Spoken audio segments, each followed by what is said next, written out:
కాబట్టి ఆ రిపోర్ట్ మీరు చూసే ప్రయత్నం చేస్తే ఇదిగో ఇది ఆ రిపోర్ట్ ఏకంగా 25 సెంటీమీటర్ల భారీ వర్షం అనేది అక్కడ నమోదవుతోంది. 25 సెంటీమీటర్లు.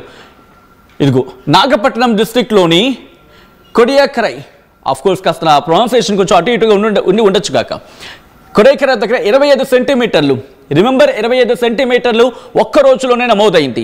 ఎక్కడ? తమిళనాడు, పక్కన ఉన్న తమిళనాడులో. ఆ తర్వాత మీరు చూస్తే అదే నాగపట్నంకి సంబంధించి ఇంకొక ప్రాంతంలో 19 సెంటీమీటర్లు, అదే నాగపట్నంలోని ఇంకొక ప్రాంతంలో 13 సెంటీమీటర్లు, అదే నాగపట్నంలో ఇంకొన్ని ప్రాంతాల్లో 12 సెంటీమీటర్లు, అదే నాగపట్నానికి సంబంధించి ఇంకొక ప్రాంతంలో 11 సెంటీమీటర్లు. అలా గమనిస్తే కనుక ఒకే చోట భారీ వర్షం నమోదైన క్రమాన్ని మీరు చూడొచ్చు. ఇంకొక చోట 10 సెంటీమీటర్లు, 7 సెంటీమీటర్లు, 6 సెంటీమీటర్లు. ఇలా తమిళనాడులో బీభత్సాన్ని సృష్టిస్తోంది. గత రాత్రి నుంచి మొదలైంది. ఇంకా చెప్పాలంటే గత 2 రోజుల నుంచి ప్రభావం ఉన్నప్పటికీ కూడా గత రాత్రి నుంచి దీని ప్రభావం ఇంకా ఎక్కువ ఉంటుంది. ఎందుకంటే సమీపానికి వస్తున్న కొద్దీ ఇది తీవ్రతరం అవుతోంది. ఇంకా తన సత్తాను, తన ప్రతాపాన్ని చూపిస్తూనే ఉంది. కాబట్టి కాస్త జాగ్రత్తగా ఉండే ప్రయత్నించండి. ఎక్కడ ఎటువంటి అలసత్వం ప్రదర్శించద్దు. ఒకసారి నెల్లూరు వెళ్ళే ప్రయత్నం చేస్తున్నాను. ఎందుకంటే నెల్లూరులో ఇంక రోజు రోజుకి ఇంకా చెప్పాలంటే ఇంకా గంట గంటకి ప్రభావం పెరుగుతోంది. కాబట్టి సో అక్కడ ప్రభావం ఎలా ఉంది అనేది మా ప్రతినిధి గయాజ్ మీకు ఆ రిపోర్ట్ని అందించే ప్రయత్నం చేస్తారు. సో గయాజ్ అందించిన రిపోర్ట్ మీరు చూశారు కాబట్టి అలర్ట్గా ఉండే ప్రయత్నం చేయండి. నెల్లూరు, చిత్తూరు, తిరుపతి ఈ ప్రాంతాల్లో ఎక్కువ ప్రభావం ఉంది. అలాగే కడప, కర్నూలు, అనంతపురం మీద కూడా ఇది ప్రభావం చూపించబోతోంది. ఇది దాదాపుగా విజయవాడ వరకు అంటే దక్షిణ కోస్తా ఆంధ్ర వరకు కూడా దీని ప్రభావం చూపించవచ్చు అనేది ప్రాథమికంగా అంచనాలు అయితే ఉన్నాయి. ఇది ఒకవేళ డైరెక్షన్ మార్చుకుంటే అంటే పశ్చిమ దిశగా కదిలితే ఒకలా ఉంటుంది దీని ప్రభావం. కాదు ఇది ఉత్తర వైపు కదిలితే కనుక ఇంకోలా ఉండే అవకాశం ఉంటుంది. సో ఈ క్రమంలోనే ఇటు భారీ వర్షాలు పడే అవకాశం ఉందా? As of now biggest question mark అనే చెప్పుకోవాలి. కానీ భారీ వర్షాలకు అవకాశం ఉంది అనే చర్చ జోరందుకుంటోంది. కాబట్టి అలర్ట్గా ఉండే ప్రయత్నం చేయండి. ఎందుకంటే భారీ వర్షాలు పడుతున్నాయి. సో దీంతో పాటు మరికొన్ని ప్రాంతాలకు సంబంధించి ఇప్పటికే అలర్ట్నిచ్చిన క్రమం. ఇటు భారత వాతావరణ శాఖ ఎప్పటికప్పుడు అప్డేట్ని అందిస్తోంది. ఇది మిమ్మల్ని భయపెట్టేందుకు చెప్తున్న వార్త కాదు. ఇది మిమ్మల్ని జాగ్రత్త పరిచేందుకు, ఒక విధంగా చెప్పాలంటే ఇది హెచ్చరిక కింద కూడా తీసుకోవడం మీ విజ్ఞప్తిగా విడిచిపెడుతున్నా. కానీ ఇది ఒక సలహాగాను, సూచనగాను తీసుకునే ప్రయత్నం చేయండి. ఎందుకంటే దిత్తా తుఫాను ప్రభావం ఎక్కడ పుట్టింది, ఎలా పెరిగింది, ఎక్కడ ఉంది, ఎలా రాబోతోంది, ఎప్పుడు వచ్చే అవకాశం ఉందనేది పాయింట్ టు పాయింట్ ఇటు భారత వాతావరణ శాఖ ఏ రిపోర్ట్ ఇస్తోంది ఆ రిపోర్ట్ని మీ ముందు నుంచి తద్వారా మీకు అవగాహన చెప్పేందుకు మాత్రమే ఈ కథనాన్ని చూపించడం జరుగుతుంది తప్ప మిమ్మల్ని భయపెట్టేందుకు, మిమ్మల్ని భయభ్రాంతులకు గురి చేయడము ఆర్టీవీ ఉద్దేశం కాదు. కానీ ఇటువంటి కథనాలు చూసినప్పుడు కాస్త కలవరపాటు గురే అవకాశం ఉంటుంది. కాబట్టి దీనికి సంబంధించిన జాగ్రత్తలు తీసుకోవాలని ఆర్టీవీ సూచించడం జరుగుతోంది. మరి ముఖ్యంగా గత కొద్ది గంటలుగా వాతావరణం మారుతూ వస్తోంది. సో ఇప్పుడు ఈ దిత్తా తుఫాను తమిళనాడుకు చేరువైంది. మరికొద్ది గంటల్లోని ఆంధ్రప్రదేశ్ మీద కూడా దీని ప్రభావాన్ని చూపించబోతోందా అంటే కనుక అవుననే మాట వినిపిస్తుంది. కాబట్టి నెల్లూరు, చిత్తూరు, తిరుపతి ఈ ప్రాంతాల ప్రజలు కాస్త జాగ్రత్తగా అలర్ట్గా ఉండండి. అలా అని చెప్పి మిగిలిన వాడు కాదని కాదు. రాయలసీమలోని కడప, కర్నూలు, అనంతపురం మీద కూడా దీని ఇంపాక్ట్ ఉంది, దీని ప్రభావం ఉంది, మర్చిపోవద్దు. సో ఒక్కసారి మీ ప్రాంతాల్లో ఎటువంటి వర్షపాతం ఉంది అని చెప్పి ఆర్టీవీ అడిగింది. చాలా మంది రియాక్ట్ అవుతున్నారు. రియాక్షన్స్ ఒకసారి చూసే ప్రయత్నం చేద్దాం.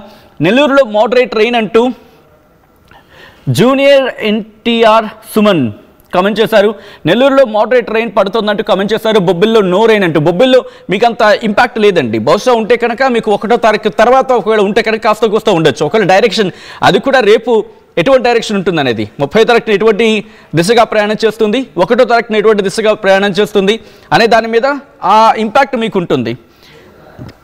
ఇలా చాలామంది రియాక్ట్ అవుతున్నారు. ఒకసారి మీ ప్రాంతాల్లో మీ ఏరియా తుఫాను ప్రభావం ప్రారంభమైందా అంటే కనుక కొంతమంది ఎస్ అంటున్నారు, కొంతమంది నో అంటున్నారు.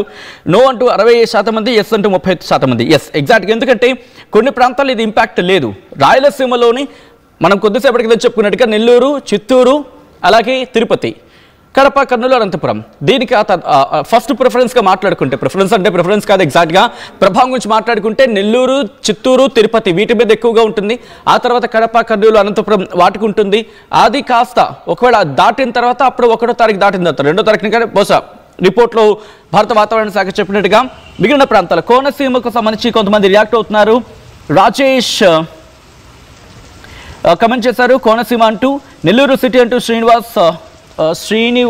శ్రీను కామెంట్ చేశారు. అలాగే దస్తగిరి కామెంట్ చేశారు. కడప డిస్ట్రిక్ట్ బ్రదర్ టుడే అని అడుగుతున్నారు. ఎస్ కడపలో ఈరోజు ఇప్పుడు ప్రెసెంట్ లేదండి, ఎందుకంటే అది చాలా స్లోగా మూవ్ ఆన్ అవుతుంది. గంటకు 6 కిలోమీటర్లు, 4 కిలోమీటర్లు, 3 కిలోమీటర్లు, ఇంకోసారి 10 కిలోమీటర్లు, చాలా స్లోగా మూవ్ ఆన్ అవుతుంది. కాబట్టి ఇంట్రెస్టింగ్ విషయం ఏంటంటే ఇది కాస్త డైరెక్షన్స్ మార్చుకుంటోంది. అంటే చిన్నపిల్లాడిని వాడిని రోడ్డు మీదకి విడిచిపెడితే, లేకపోతే కాస్త వాడిని ఫ్రీగా విడిచిపెడితే వాడు అటు ఇటు, అదే ఆ పిల్లవాడు ఎలా అటు ఇటు వెళ్ళిపోతాడో అలాగా ఒకసారి ఇది ఉత్తరం వైపు వెళ్తుంది, ఇది ఇంకోసారి ఉత్తర వాయు దిశగా వెళ్తుంది, ఇంకోసారి వాయు దిశగా కదులుతుంది, ఇంకోసారి పశ్చిమ దిశగా వెళ్తుంది, ఇంకోసారి ఇది ఈశాన్య వైపు కదులుతున్నట్టుగా కొన్ని రిపోర్ట్స్ చెప్తున్నాయి. కాబట్టి ఇది ఒకవేళ ఉత్తరం వైపు వచ్చినా, ఉత్తర వాయువ్యం వైపు వచ్చినా, లేకపోతే వాయువ్యం వైపు వచ్చినా, పశ్చిమ వైపు వచ్చినా కాస్త ఇది మనకి ప్రభావం చూపించే అవకాశం ఉంటుంది. కాదు కూడదని చెప్పి ఉత్తరం వైపు నుంచి ఇటు ఈశాన్య వైపు వచ్చేసినా, లేకపోతే ఈశాన్య వైపు వెళ్ళిపోయినా, లేకపోతే తూర్పు వైపు వెళ్ళిపోయినా బంగాళాఖాతంలోనే బజ్జు ఉంటుంది. కాబట్టి ఇంక మనకి ఇబ్బంది లేదు, ప్రభావం అనేది అంతగా ఉండకపోవచ్చు.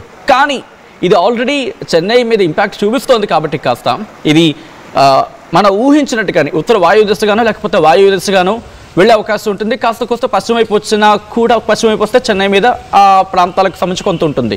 కాబట్టి ఎలా చూసుకున్నా రాయలసీమలో అంటే నెల్లూరు, చిత్తూరు, తిరుపతి, కడప, కర్నూలు, అనంతపురం అనేది సెకండ్ అంతగా అంటే అత్యంత భారీ వర్షాలు ఉండకపోవచ్చు, కానీ భారీ వర్షాలకు అవకాశం ఉందనేది రిపోర్ట్ ప్రకారం మనకు అర్థమవుతోంది. కానీ నెల్లూరు, చిత్తూరు, తిరుపతి మీద మాత్రం ఇది రెడ్ అలర్ట్లో ఉంది, ప్రభావం ఉంటుందనేది ఇటు అంచనాలు ఉన్నాయి. సో ఈ క్రమంలో కాస్త జాగ్రత్తగా ఉండే ప్రయత్నించండి. కొంతమంది కమెంట్ చేయడం జరుగుతోంది. సో ఒకసారి మీ ఏరియాలో ఎటువంటి వాతావరణం ఉందని కమెంట్ చేసే ప్రయత్నించండి. సో దట్ రేపల్లి ఇప్పుడు స్టార్ట్ అయిందంటూ గంగా భవానీ కమెంట్ చేశారు. సో ఒకసారి మీరు అందరూ కూడా కమెంట్ చేస్తే కనుక సో దట్ మాకు అంచనా వేసుకోవడానికి కాస్త అందాజీగా అంచనా వేసుకోవడానికి మాకు కూడా ఒక లెక్క దొరుకుతూ ఉంటుంది. అంటే అక్కడ ఉందా లేదా అనేది పరిస్థితి వాతావరణం గురించి. సో మీరు కంటిన్యూ అవుతుండండి, కామెంట్ చేస్తూ ఉండండి. ఒకసారి ఆ బ్రేకింగ్ న్యూస్ చూద్దాం, బ్రేకింగ్ టెక్స్ట్ సైతం.